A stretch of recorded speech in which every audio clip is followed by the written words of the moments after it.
करेंगे जो previous year का यूके टेट का पेपर है चाइल्ड डेवलपमेंट और पेडागॉगी का, तो वो पेपर हम सॉल्व करते हैं आप लोगों के साथ, तो जल्दी से कनेक्ट हो जाइए।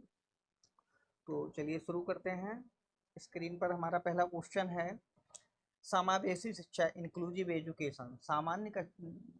शिक्षा में समावेशी शिक्षा में 4 विकल्प हैं, देखते हैं। पहला विकल्प है सामान्य कक्षा शिक्षक होते हैं, दूसरा विकल्प है विशिष्ट प्रशिक्षक होते हैं, तीसरा विकल्प है नियमित संसाधित शिक्षक होते हैं, और विकल्प डी है सामान्य कक्षा शिक्षक तथा विशिष्ट प्रशिक्षक दोनों होते हैं। तो जो इंक्लूसिव एजुकेशन का कंसेप्ट है एक इनोवेटिव कंसेप्ट है, और समावेशी जो क्लासेस होती हैं, कक्षाएं होती हैं, तो इसमें सामान्य टीचर होते हैं, साथ ही साथ इसमें कुछ विशेष योग्यता वाले टीचर भी रखे जाते हैं। तो इसका जो राइट आंसर होगा वो हमारा डी होगा, सामान्य कक्षा शिक्षक तथा विशिष्ट प्रशिक्षक दोनों होते हैं, ध्यान में रखना है। दूसरा क्वेश्चन है, अध्यापक द्वारा विद्यार्थियों की त्रुटि या गलती का पता लगाने के लिए हम कौन सा परीक्षण यूज करते हैं या सबसे उपयुक्त होता है। तो छात्रों की त्रुटियों का मापन करने के लिए हम नैदानिक परीक्षणों का उपयोग करते हैं, तो इसका जो राइट आंसर होगा वो ए होगा, नैदानिक परीक्षण। वहीं उपलब्धि परीक्षण होते हैं तो छात्रों की विगत जो प्रीवियस क्लासेस में उनकी जो अचीवमेंट रही है या उनका जो प्रीवियस नॉलेज है उसकी जांच करने के लिए हम उपलब्धि परीक्षण का प्रयोग करते हैं। तो नेक्स्ट क्वेश्चन देखते हैं, क्वेश्चन नंबर 3। एक बालक की वास्तविक आयु 8 वर्ष है तथा मानसिक आयु 10 वर्ष है, तो बालक की बुद्धिलब्धि क्या होगी। इंटेलिजेंट क्वेश्चन पूछा जा रहा है। तो फ्रेंड्स उसमें ध्यान में रखना है जो आईक्यू निकालने का सूत्र होता है, आईक्यू निकालने का सूत्र होता है वो MA अपान CA होता है, और इसको हम 100 से गुणा करते हैं। तो MA यहाँ पर मेंटल एज होती है और CA जो होती है वो क्रोनोलॉजिकल एज होती है। तो क्वेश्चन है इसमें बच्चे की जो वास्तविक आयु है वो 8 वर्ष है, अर्थात CA है जो 8 वर्ष है, और मानसिक एज जो है वो 10 वर्ष है। तो 10 अपान 8, 10 अपान 8 इंटू 100, जब हम इसको गुणा भाग करते हैं तो पाते हैं कि इसका जो बच्चे की IQ आएगी वो 125 आएगी, तो इसका जो राइट आंसर होगा वो बी होगा। क्वेश्चन नंबर 4 देखते हैं, अध्यापक की किस गुणवत्ता के फलस्वरूप अधिगम में वृद्धि होगी। पेडागॉजिकल क्वेश्चन है और इसमें 4 विकल्प हैं, संप्रेषण योग्यता, अभिप्रेरणा योग्यता, मार्गदर्शन की योग्यता और शारीरिक व्यक्तित्व। तो अधिगम में वृद्धि के लिए या क्लासरूम टीचिंग को हम किस तरीके से इफेक्टिव बना सकते हैं। तो जब हम देखते हैं क्लासरूम टीचिंग को इफेक्टिव बनाने के लिए वैसे तो यहाँ पर संप्रेषण योग्यता भी अति आवश्यक होती है, साथ ही साथ अभिप्रेरणा योग्यता का होना भी जरूरी है, और मार्गदर्शन की योग्यता भी होनी चाहिए, और शारीरिक व्यक्तित्व भी अच्छा होना चाहिए। लेकिन जब इस प्रकार के क्वेश्चन होते हैं तो इनमें हमें मोस्ट सुइटेबल आंसर तलाशना होता है। तो मोस्ट सुइटेबल आंसर जब हम देखते हैं तो इन चारों विकल्पों में जो संप्रेषण योग्यता होती है वो महत्वपूर्ण होता है, जो कम्युनिकेशन स्किल होता है वो सर्वाधिक महत्वपूर्ण होता है, तो इसका राइट आंसर ए होगा। नेक्स्ट क्वेश्चन देखते हैं, क्वेश्चन नंबर 5 है, व्यक्तित्व मापन की वस्तुनिष्ठ विधि है अवलोकन विधि, साक्षात्कार विधि, निर्धारण मापनी जिसे रेटिंग स्केल कहते हैं, और केस स्टडी। तो व्यक्तित्व मापन की आपको बता दें कि 3 प्रकार की विधियां प्रचलन में हैं, सब्जेक्टिव मेथड, ऑब्जेक्टिव मेथड और प्रोजेक्टिव मेथड। जब सबसे बेस्ट तकनीकी की बात करते हैं तो प्रोजेक्टिव मेथड होती हैं, लेकिन यहाँ पर जो क्वेश्चन पूछा जा रहा है वो क्वेश्चन ये है कि वस्तुनिष्ठ विधि कौन सी होती है। तो ध्यान में रखना है रेटिंग स्केल, निर्धारण मापनी जो होती है वो वस्तुनिष्ठ विधि होती है, वहीं अवलोकन विधि, साक्षात्कार विधि और केस स्टडी ये आत्मनिष्ठ विधियां होती हैं, जिनको हम अंग्रेजी में सब्जेक्टिव मेथड कहते हैं, तो ध्यान में रखना है। अब नेक्स्ट क्वेश्चन देखते हैं, क्वेश्चन नंबर 6। एक समावेशी कक्षा कक्ष को सही आकार देने के लिए एक शिक्षक को क्या नहीं करना चाहिए। ध्यान में रखना है क्या नहीं करना चाहिए। इंक्लूसिव क्लास में शिक्षक को अपने विषय में पारंगत होना चाहिए, छात्रों की व्यक्तिगतता का सम्मान करना चाहिए, शिक्षक को छात्रों के प्रति सख्त तथा रूढ़वादी दृष्टिकोण रखना चाहिए। शिक्षक को सहगामी क्रियाओं में रुचि लेनी चाहिए। तो यहाँ पर 4 विकल्प हैं। तो पहला विकल्प है शिक्षक को अपने विषय में पारंगत होना चाहिए।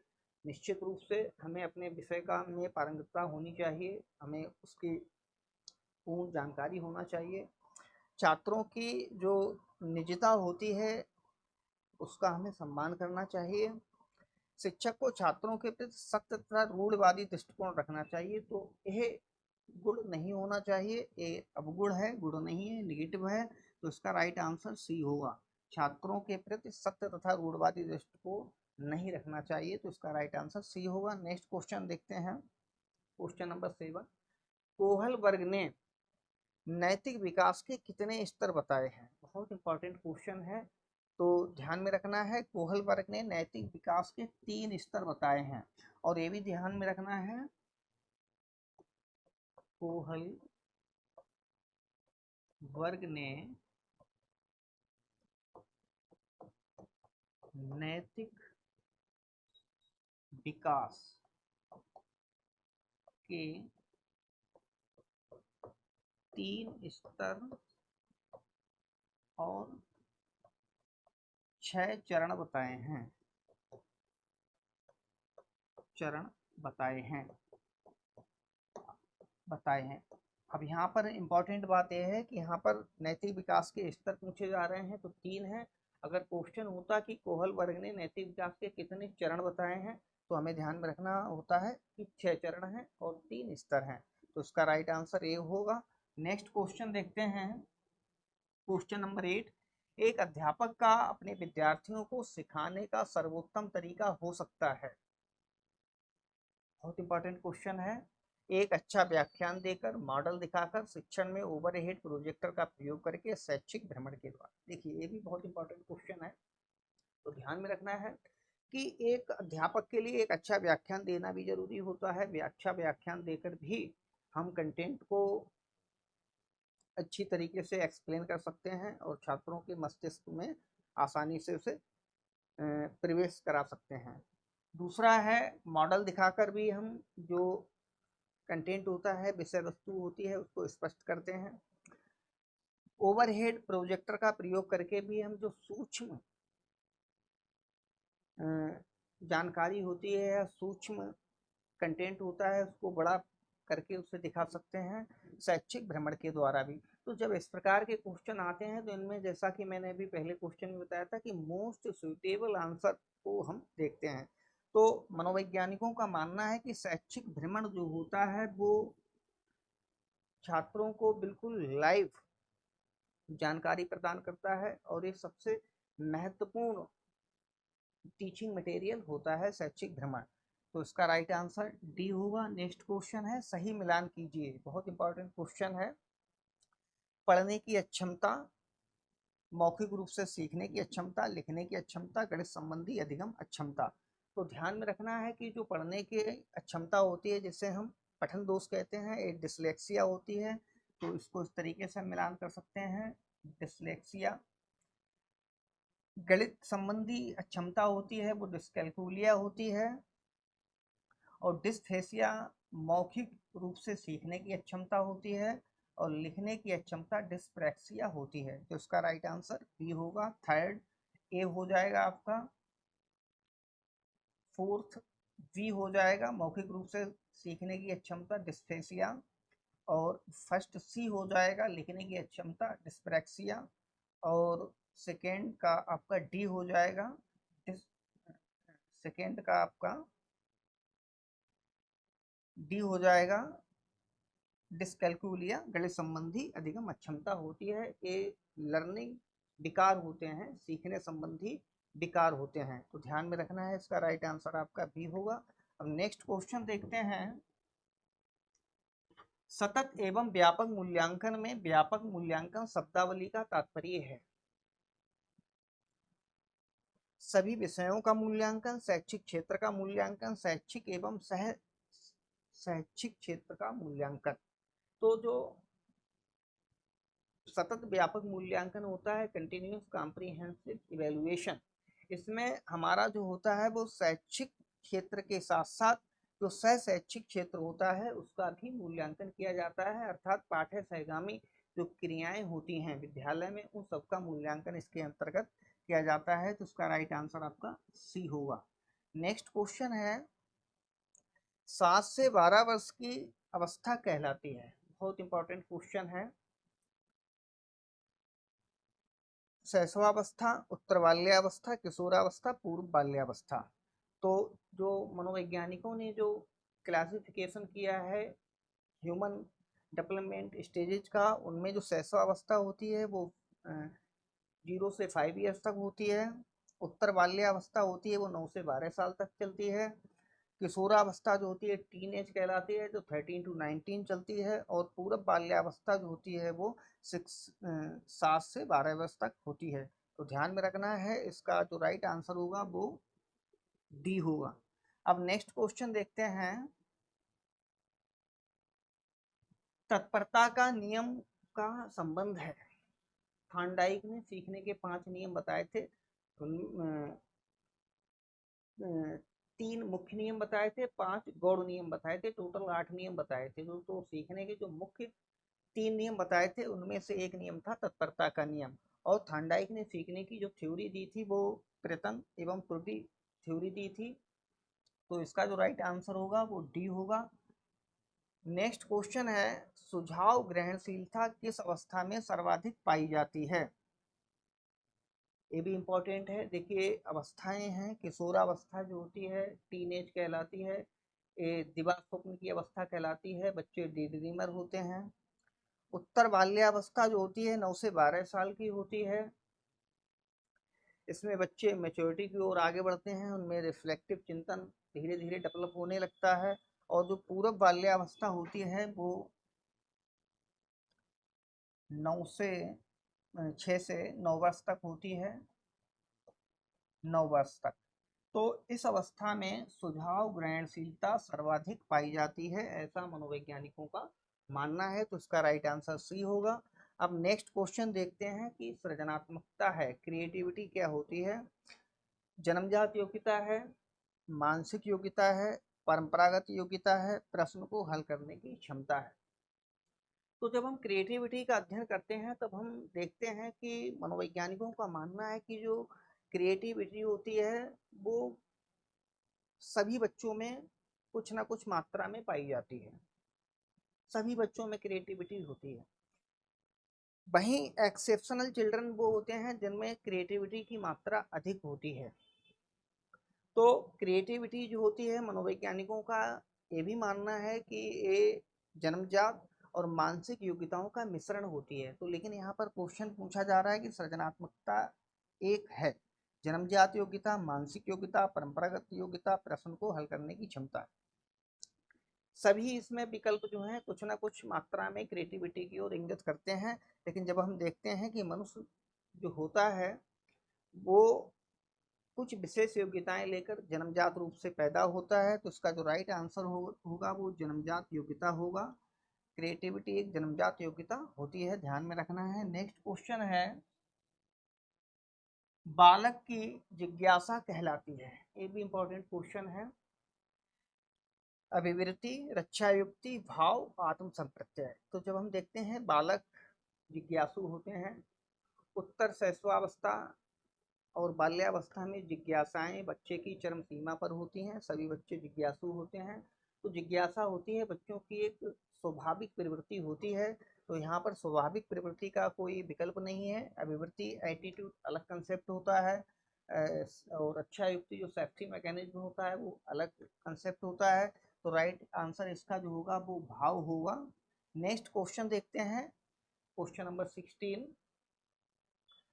एक बालक का अपनी उंगलियों व अंगूठे का प्रयोग करते हुए पेंसिल पकड़ना विकास के किस सिद्धांत को इंगित करता है। ये प्रीवियस क्लास में कल मैंने इस पर चर्चा की थी, प्रिंसिपल्स ऑफ डेवलपमेंट में। तो प्रिंसिपल्स ऑफ डेवलपमेंट में एक प्रिंसिपल होता है सामान्य से विशिष्ट की ओर। बालक जो है ग्रोथ और डेवलपमेंट के स्टेजेस में सर्वप्रथम अपने सामान्य अंगों का प्रयोग करना सीखता है और तदुपरांत बालक जो है वो विशेष अंगों का प्रयोग करना सीखने लगता है। तो यहाँ पर जैसा कि क्वेश्चन है, एक बालक का अपनी उंगलियों व अंगूठे का प्रयोग करते हुए पेंसिल का पकड़ना, अर्थात विशेष अंगों का प्रयोग करना बालक यहाँ पर सीख चुका है। तो ये सिद्धांत जो है इंगित करता है सामान्य से विशिष्ट की ओर। तो इसका राइट आंसर ये होगा। नेक्स्ट क्वेश्चन देखते हैं, क्वेश्चन नंबर 17। उदाहरणों एवं तथ्यों के माध्यम से निष्कर्ष तक पहुंचना किस शिक्षण विधि के अंतर्गत आता है? उदाहरणों एवं तथ्यों के माध्यम से निष्कर्ष तक पहुंचना किस शिक्षण विधि के अंतर्गत आता है? तो यहाँ पर 4 विधियां हैं। निगमन विधि, निगमन विधि में नियम हम पहले बता देते हैं और उदाहरण देकर फिर उन नियमों की हम पुष्टि करते हैं। तो इसका राइट आंसर ये नहीं होगा।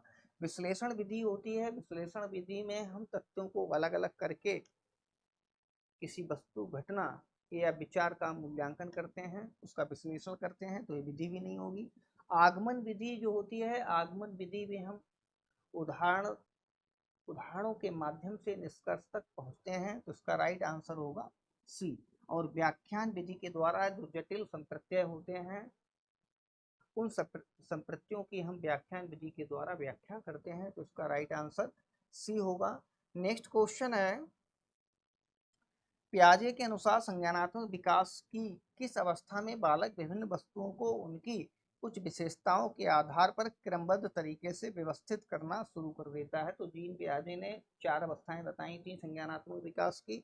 तो इसका जो राइट आंसर होगा वो मूर्त संक्रियात्मक अवस्था होगा। मूर्त संक्रियात्मक अवस्था में बच्चे जो हैं वस्तुओं को एक आर्डर, एक फ्रेम में लगाना सीख जाते हैं। तो इसका राइट आंसर ए होगा। नेक्स्ट क्वेश्चन है हमारा, कक्षा में प्रतिपुष्टि का क्या सार्थकता है या क्या महत्व है? विकल्प देख लेते हैं। यह प्रशासनिक अपेक्षा का अंश है। फीडबैक जिसे हम कहते हैं, प्रतिपुष्टि को ध्यान में रखना है। प्रतिपुष्टि को अंग्रेजी में फीडबैक कहते हैं। विकल्प बी है बालकों के अधिगम स्तर के बारे में अभिभावकों को सूचित करना। विकल्प सी आत्मनिरीक्षण और अग्रेतर सुधार की गुंजाइश। ऑप्शन डी विद्यालय के अनुदान को स्वीकृत करना।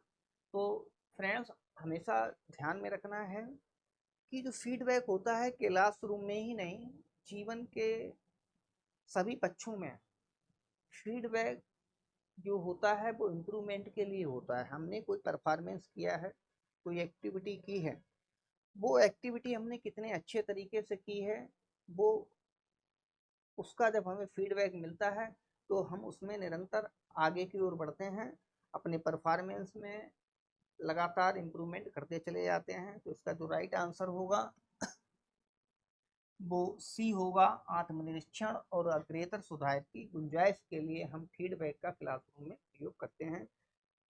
नेक्स्ट क्वेश्चन है, क्वेश्चन नंबर 20। यदि कक्षा में एक मानसिक मंदित बालक पाया जाए तो ऐसे में अध्यापक को क्या करना चाहिए? ये भी इंपॉर्टेंट क्वेश्चन है।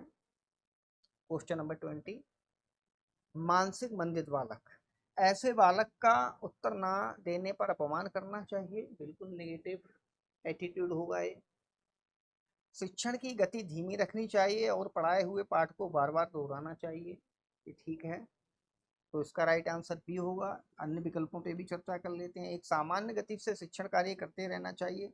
यदि हम सामान्य गति से शिक्षण कार्य करते चले जाएंगे तो बैकवर्ड चिल्ड्रन है वो मुख्य धारा में नहीं आ पाएंगे और वो पीछे हो जाएंगे, और जो प्रतिभाशाली बच्चे होंगे क्लासरूम में वो आगे बढ़ते चले जाएंगे, सामान्य बच्चे भी आगे बढ़ते चले जाएंगे।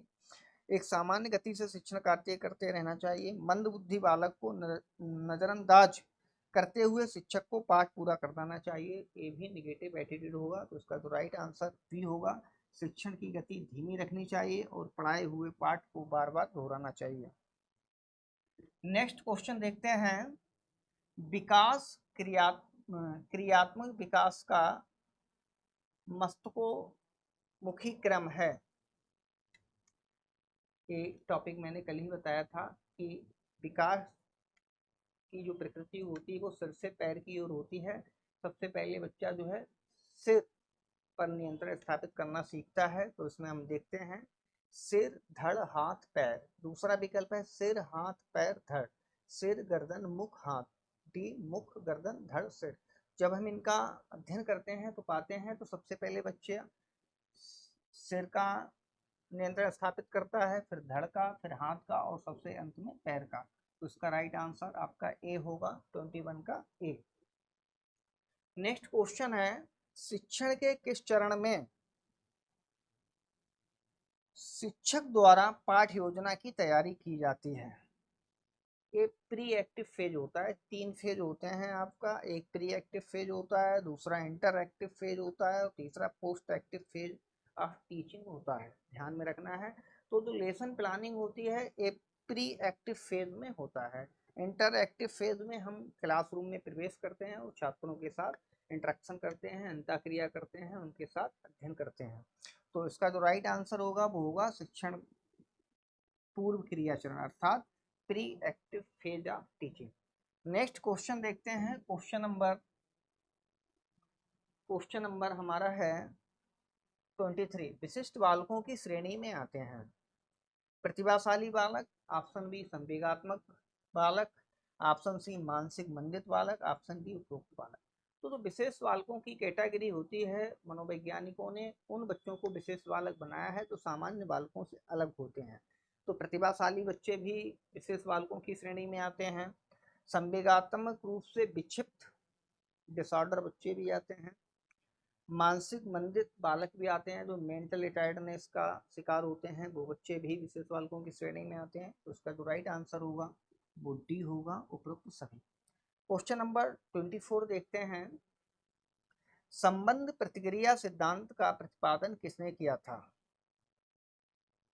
तो एक कंडीशनिंग थ्योरी है जो पावलोव ने दी थी, ध्यान में रखना है। योहान पावलोव द्वारा एक थ्योरी, लर्निंग थ्योरी है जो डेवलप की गई थी यान पावलोव द्वारा। थॉर्नडाइक द्वारा जो थी वो प्रयत्न त्रुटि सिद्धांत दिया गया था। स्किनर का क्रिया प्रसूत सिद्धांत था, ध्यान में रखना है। ट्रायल एंड एरर थ्योरी ये थॉर्नडाइक ने दी थी। क्लासिकल कंडीशनिंग थ्योरी यान पावलोव ने दी थी। स्किनर का ऑपरेंट कंडीशनिंग थ्योरी थी, तो ये ध्यान में रखना है। तो इसका राइट आंसर बी होगा। नेक्स्ट क्वेश्चन देखते हैं। क्वेश्चन नंबर 25 देखते हैं। बालकों की रुचि ज्ञात करने की विधि है, जो इंटरेस्ट होते हैं बच्चों के। बालकों की क्रियाओं के निरीक्षण के द्वारा, ऑप्शन बी बालकों द्वारा पूछे गए प्रश्नों के आधार पर, ऑप्शन सी मानकीकृत रुचि परीक्षणों द्वारा, ऑप्शन डी उपरोक्त सभी। बालक की जो रुचियां होती हैं तो अवलोकन के द्वारा भी हम उनका निरीक्षण करते हैं, परीक्षण करते हैं, जांच करते हैं, असेसमेंट करते हैं, क्योंकि बच्चा उसी व्यवहार को करता है, उन्हीं एक्टिविटीज को करता है जिनमें उसकी रुचि होती है। तो विकल्प ए भी ठीक है। बालकों द्वारा पूछे गए प्रश्नों के आधार पर भी बालक जिज्ञासु होते हैं और अपनी रुचि जिन क्षेत्रों में बच्चों की रुचियां अधिक होती हैं वहां से वो प्रश्न अधिक पूछते हैं। ऑप्शन सी मानकीकृत रुचि परीक्षणों द्वारा भी हम बच्चों के इंटरेस्ट को जानने का प्रयास करते हैं। तो इसका राइट आंसर डी होगा। क्वेश्चन नंबर 25 का जो राइट आंसर होगा वो डी होगा। नेक्स्ट क्वेश्चन देखते हैं। Question number 26। बच्चे जैसे जैसे अपने संसार को कुशलता से खोजते हैं वे अपने ज्ञान का निर्माण करते चले जाते हैं। ये जीन पियाजे का स्टेटमेंट है, ध्यान में रखना है। जीन पियाजे ने बच्चों को नन्हा मनोवैज्ञानिक कहकर पुकारा था और उन्होंने कहा था कि बच्चे जो हैं अपने संसार का निर्माण स्वयं करते हैं, संसार का ज्ञान प्राप्त करते हैं, खोज करते हैं। तो इसका राइट आंसर सी होगा। नेक्स्ट क्वेश्चन है क्वेश्चन नंबर 27। शिक्षण प्रक्रिया में निम्नलिखित में से किसका भली प्रकार ध्यान रखना चाहिए? बहुत इंपॉर्टेंट क्वेश्चन है। विद्यार्थियों की सक्रिय सहभागिता का, विषय वस्तु की घटनाई स्तर का, अनुशासन और नियमित उपस्थिति का, गृह कार्य का जांच का। अब ये भी क्वेश्चन पेडागोजिकल एनालिसिस पर आधारित है, ध्यान में रखना है। चारों चीजों को हमें ध्यान में रखना है, चारों चीजें इंपॉर्टेंट है। लेकिन ऐसे क्वेश्चंस में हम मोस्ट सूटेबल आंसर की तलाश करते हैं जो सर्वाधिक इम्पैक्टफुल विकल्प होता है, आंसर होता है। तो इसमें जब हम देखते हैं क्लासरूम में अगर बच्चों की सक्रिय सहभागिता का हमें ध्यान में रखना चाहिए। ऐसा ना हो कि बच्चे केवल पैसिव लिसनर बन के रह जाएं। जब टीचर इफेक्टिव तरीके से क्लासरूम में टीचिंग करता है तो वो इफेक्टिव टीचिंग तभी हो सकती है जब सभी बच्चे जो हैं एक्टिव होते हैं और वो कंटेंट में अपनी सहभागिता उपस्थित करते हैं, तब बच्चे आसानी से सीख लेते हैं और क्लास जो होती है वो लाइव हो जाती है। तो इसका राइट आंसर ए होगा, 27 का ए। नेक्स्ट क्वेश्चन है क्वेश्चन नंबर 28। मैस्लो द्वारा प्रतिपादित अभिप्रेरणा की आवश्यकताओं का सही क्रम है। बहुत इंपॉर्टेंट है।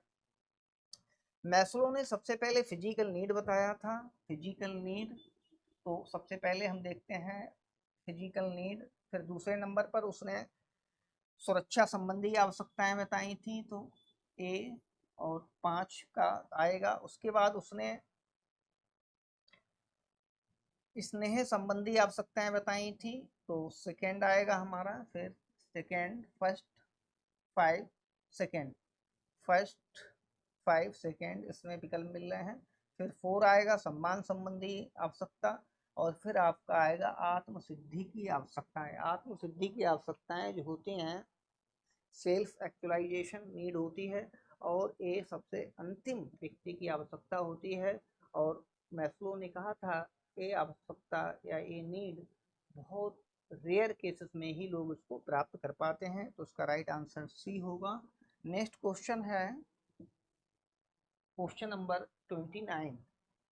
कथन: लड़कियों के लिए शिक्षा की व्यवस्था ऐसी होनी चाहिए जो उन्हें केवल सुगृहिणी तथा आदर्श माता बनने में सहायक हो। ऑप्शन ए अनुसंधान आधारित धारणा है, ऑप्शन बी सत्य धारणा है, ऑप्शन सी लैंगिक पूर्वाग्रह पर आधारित धारणा है, ऑप्शन डी उपरोक्त सभी। तो इसका जो राइट आंसर होगा ये लैंगिक पूर्वाग्रह पर आधारित एक धारणा है। पहले से ही हम ये एज्यूम कर लेते हैं कि लड़कियां इस कार्य को करेंगी, लड़के इस कार्य को करेंगे। तो एक लैंगिक पूर्वाग्रह पर आधारित धारणा है। ऐसा नहीं है, कोई भी काम कोई भी कर सकता है, लड़की भी कर सकती है और लड़के भी कर सकते हैं। तो इसका राइट आंसर सी होगा। नेक्स्ट क्वेश्चन देखते हैं क्वेश्चन नंबर 30। शिक्षक के लिए वंशानुक्रम में वातावरण का ज्ञान आवश्यक है। इंपॉर्टेंट क्वेश्चन है, लास्ट क्वेश्चन है। यह बालकों की व्यक्तिगत भिन्नता को जानने में सहायक है। ऑप्शन बी, यह बालकों की योग्यता को पहचान करने में सहायक है। ऑप्शन सी, यह बालकों की रुचि एवं रुझान को समझने में सहायक है। ऑप्शन डी उपरोक्त सभी। देखिए, वंशानुक्रम और वातावरण का ज्ञान हमें होना चाहिए। जो टीचर हैं, जो हेरिडिटी होती है और एनवायरनमेंट, इसके द्वारा ही हम ये समझ सकते हैं कि बच्चा वातावरण में किस प्रकार से अंतःक्रिया करता है, इंटरेक्शन करता है। और वंशानुक्रम से बच्चे की कुछ पोटेंशियल एबिलिटीज होती हैं जो उसे बाई बर्थ इन्नेट प्राप्त होती हैं। तो जन्मजात योग्यताओं का जो होती हैं वो हम तभी जान सकते हैं जब हमें वंशानुक्रम का ज्ञान होगा। तो इसका जो राइट आंसर होगा वो उपरोक्त सभी होगा। तो फ्रेंड्स, आज हमने प्रीवियस ईयर का जो यूके टेट का पेडागोजिकल एनालिसिस का पेपर था इस पर डिस्कस किया आप लोगों के साथ, और कल नए टॉपिक के साथ फिर आप लोगों के सामने उपस्थित होंगे। Thank you, have a good day.